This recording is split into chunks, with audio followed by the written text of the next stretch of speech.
છેલ્લા 15 વર્ષથી દહેજ પોલીસ સ્ટેશનના વિશ્વાસઘાતના ગુનામાં નાસ્તા ફરતા લિસ્ટેડ આરોપીને મહારાષ્ટ્ર ખાતેથી ઝડપી પાડતી parole furlough squad Bharuch police મહાનિરીક્ષક શ્રી સંદીપસિંહ વડોદરા વિભાગ તથા જિલ્લા પોલીસ વડા શ્રી અક્ષયરાજ સાહેબનાઓએ પેરોલ ફોલો જપ આરોપી તથા નાસ્તા ફરતા આરોપીઓ પકડવા અંગે વિશેષ મહત્વ આપી આ દિશામાં અસરકારક અને પરિણામલક્ષી કામગીરી કરવા ખાસ સૂચનાઓ આપેલ,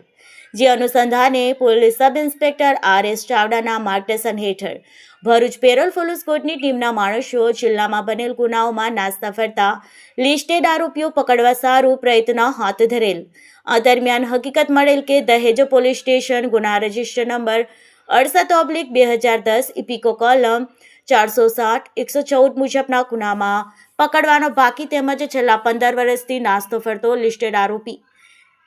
એહસાન રહેમતુલ્લા ખાન રહે ગામ ભગવાનપુર બાંધાર તાલુકો તુલસીપુર જિલ્લો બલરામપુર ઉત્તર પ્રદેશનાઓને ગામે કોંડેબોટ તાલુકો મનોર જિલ્લો પાલઘર મહારાષ્ટ્ર ખાતે આવેલ હોવાની બાતમી આધારે પેરોલ ફોલો સ્કોડની ટીમ મહારાષ્ટ્ર ખાતે તપાસમાં જઈ મળી આવેલ અને બાતમી હ્યુમન સોર્સ અને ટેકનિકલ સર્વેલન્સ આધારે આરોપી એહસાન રહેમતુલ્લા ખાન રહે ગામ ભાવનગર બાંધ તાલુકો તુલસીપુર જિલ્લો બલરામપુર ઉત્તર પ્રદેશનાઓને મહારાષ્ટ્ર પાલઘર ખાતેથી ઝડપી પાડી આરોપીઓને ભારતીય નાગરિક ન્યાય સંહિતાની 2023ની કલમ મુજબ કાર્યવાહી કરી આગળની વધુ તપાસ અર્થે દહેજ પોલીસ સ્ટેશન સુપ્રત કરવામાં આવેલ.